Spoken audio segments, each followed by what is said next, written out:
네, 이 장동혁 대표 만난 자리에서 김진태 지사가 이제 면전에서 저런 얘기를 한 거예요.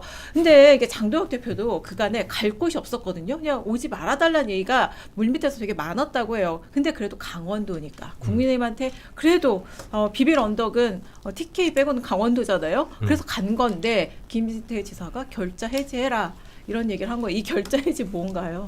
네, 결자 해지 물어본 사람이 많았는데 오늘 저 이거 아닌가요? 이거? 했는데. 오늘 조선 칼럼? 근데 그 결자 해지는 조선 칼럼이랑 비슷하네. 네. 결국에는 네. 사퇴하라라는 뜻으로 해석해야 된다는 게 정설인 것 같아요. 네. 전 몇 가지 이 주목한 건 첫 번째는 아니 윤석열 전 대통령과 절연한다 그랬는데 그래서 107명의 결의문도 작성했는데 그 이후의 행보가 그런 의지가 하나도 반영되지 않은 것 같다라는 것과 그 보수 분열 때문에 우리가 필패한 것 같다. 그러니까 다 끌어안아라 이런 의미를 담아서 뭐 한동훈 전 대표에 대한 복당까지도 고려해라라는 의미를 담았다고 생각했는데 그걸 뛰어넘어서 네. 그냥 지금 당 대표 자리에서 물러나라. 라는 수준으로 얘기했다라고 해석을 하고 계신 것 같아요. 네, 맞아요. 이 이제 조선일보 칼럼에서도 이제 김영수 이제 TV조선 고문 네, 이제 칼럼이었는데 이게 보수가 그나마 이제 그동안 표를 받았던 것은 유능함이었는데 이건 지금 국민의힘은 유능함도 없다. 제발 백척간두에서 그냥 진일보 해라. 그냥 떨어져라. 근데 제가 오늘 이렇게 똑같은 말 많이 칼럼을 하는데 그 김진태 지사가 뭐 결자해지라는 그런 자격이 있어요. 아니죠. 본인이 결자해지를 해야죠. 그러니까 본인도? 나도 결자해지 할 테니 너도 결자해지해라. 그러면 저는 잘 모르겠는데 네. 아니 저는 이분이 그 레고랜드 채무 불이행해가지고 국가의 예산을 얼마를 손해보게 했습니까? 네. 근데 뭐 이 사람 그리고 공천 받았던 것도 뭐 김건희 씨한테 가가지고 부탁해서 인공호흡 됐다는 얘기도 있는데 저는 본인부터 결제해라. 뭐 장동혁 대표 잘했다는 얘기 아닙니다. 네. 하지만 최소한 돌을 던지려면은 본인은 나름대로 좀 그러한 어떤 오해와 논란에서 좀 자유로워야 되는 거 아닙니까? 그러니까 본인이 말한 근거가 현장에 나갔더니 나한테 싸늘하다던데 그걸 왜 꼭 남탓만 하냐고요. 제가 볼 때는 김진태 지사도 그렇고 오세훈 현 시장도 그래요. 오세훈 현 시장도 계속 비판받는 이유 중에 하나가 보수들이 외면한 이유 중에 하나는 한동안 작년쯤이었나요? 유튜브에 극우 게시물 계속 올렸잖아요. 그거 1년도 안 지났습니다. 그거에 대해서는 자기는 반성이나 이런 거 하나도 하지 않았으면서 이제 와서 모든 걸 마치 장동혁 때문이다라고 모는 거는 본인들도 결자 해지를 해야죠.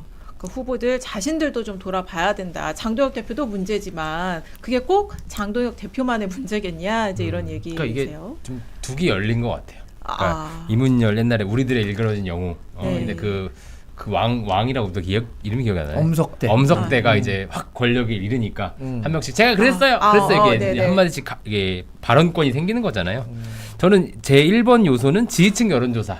이게 이제 다수파가 더 이제 부정평가를 하는 거. 요거에 힘입어 한두 번씩 얘기를 하기 시작하는 것 같고 두 번째는 미국 V 사진. 요거 좀 컸을 것 같아요. 네. 그러니까 저걸 보고 약간 도화선이 되지 않았을까? 좀 까도 되겠다. 그 다음에 저는 이것도 있을 것 같아요. 지지층들의 현실 자각. 그러니까 이를테면 예전에는 한동훈한테 기회를 주느니 민주당 주겠다까지 갔을 거예요. 그 혐오 정서가. 근데 이제 또 눈앞에서 민주당 방방 뛰는 거 보니까 못 참겠는 거지 그거. 그 정당은 뭐하냐. 이제 한동훈은 없앴는데 오히려 부산에서 이렇게 뜨고 있는 것 같고. 그러니까 막상 현실이니까 빡쳤을 것 같아요. 근데 그렇죠. 지금 본물이 터졌으니까 사실 김어준 유시민에 대한 민주당 내에서도 그 본물이 터지는 순간 이게 막지 못하게 되고 그동안 이게 숨어있던 분들이 다 튀어나오는 겁니다. 불만을 가졌던 분들이. 아마 여기서도 장동혁 대표에 대해서도 그렇게 될 것 같아요. 오늘 뭐 이렇게 비율 잘하시는 분들이 많네요. 엄석대가 네. 이제 한동훈 올렸다고. 아니 그러니까 그때서부터 제가 그때 뭐 네. 잘못해갖고 제가 그렇게 했습니다 이렇게 막 나오는 것처럼 저는 이제 장동혁 당대표 리더십의 레임덕이라고 몇 차례 얘기했어요. 네. 레임덕이 뭡니까? 이제 뭔가 자신의 영이 서지 않는 거예요. 그리고 그 권위에 도전하는 사람이 많아지는 건데 지금 그런 상황이라고 보고 이렇게 말씀하신 것들에 대해서 우리 그 국민의힘의 전체 구성원이 대우각성할 필요가 있다고 생각해요. 네.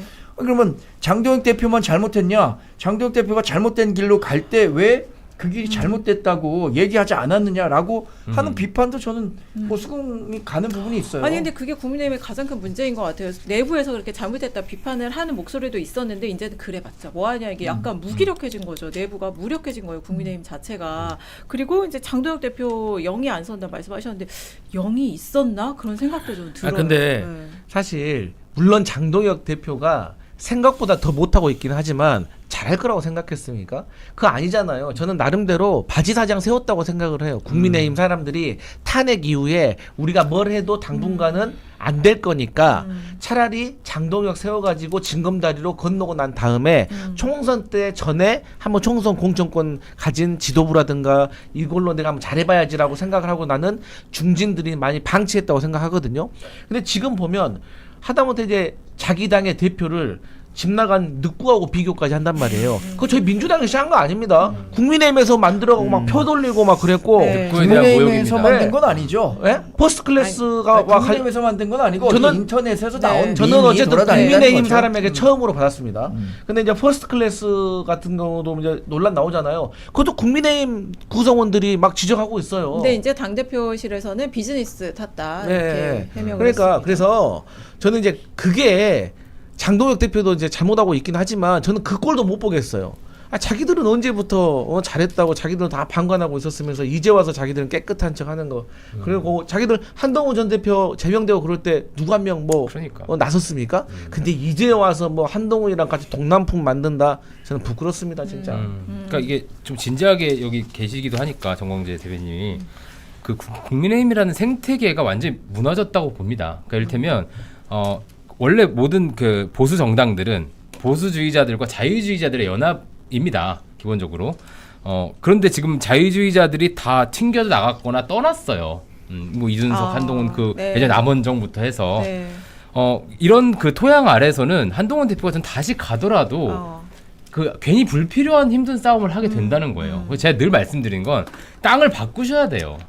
이 땅을 버리셔야 됩니다. 한 20%뭐 TK 자민련을 만들든 그분들을 주변화시키고 더 중앙으로 중도 보수를 해서 지금 이재명 대통령이랑 경쟁을 하셔야 되는데 저는 좀 답답할 때 그거예요. 제가 칼럼에도 그 얘기 많이 썼잖아요. 왜 저기랑 자꾸 싸우고 계시지? 그러면 그 싸움의 수준도 그러니까 실력도 안 늘어요. 그러니까 저분들이 되게 강해 보이지만 논리의 수준은 낮아요, 사실.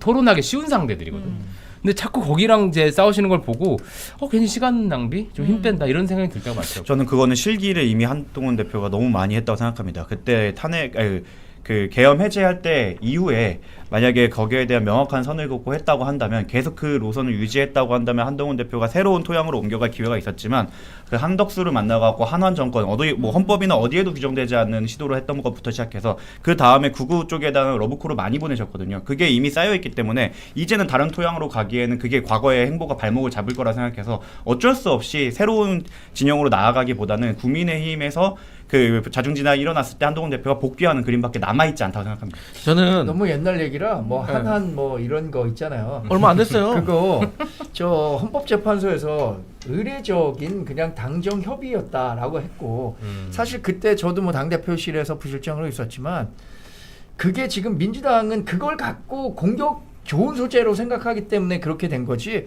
특별하게 의미를 갖고 있는 건 아니었어요. 이렇게 전국이 어려우니 우리 정부와 당이 그때 당시 집권 여당이었으니까 이거 안심하시라 이런 정도의 메시지였는데 그걸 갖고 뭐 한한 연합 정권을 만든다 이런 식으로 프레임을 만드는데 그런 공격의 빌미를 주는 것도 좋지 않았지만 이게 너무 지나치게 정쟁화됐다는 측면이 있는 것 같아요.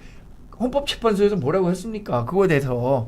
제가 더 이상 그러면 그렇게 말씀하시니까 더 이상 지적하지 않겠는데 어쨌든 저는 지금 국민의힘의 해법은 뭐라고 생각하냐면 원래 이제 얼마 전까지만 하더라도 지방선거 때는 당연히 국민의힘이 패배하고 그러면 민주당도 그렇고 국민의힘도 그렇고 전당대회를 준비할 것이다라는 생각이 지배적이었는데 너무 국민의힘이 지금 망가지고 분열을 하다 보니까 이걸 넘어서 가지고 지방선거 이후에 그냥 보수 재개편이 일어날 것이다. 이걸로 바로 스킵이 돼버렸어요. 정계 개편. 그렇기 때문에 저는 지금 당장의 국민의힘이 스스로가 답을 찾으려고 하더라도 제가 국민의힘 구성원이라고 하더라도 딱히 답이 없어요. 지금은. 그렇기 때문에 저는 어차피 지방선거 끝나면 자연스럽게 뭐 이준석도 나설 것이고 홍준표 전 대구시장도 나설 것이고 또 뭐 한동훈도 뭐 나설지 모르겠지만 이렇게 해가지고 보수가 좀 재개편이 될 것 같아요.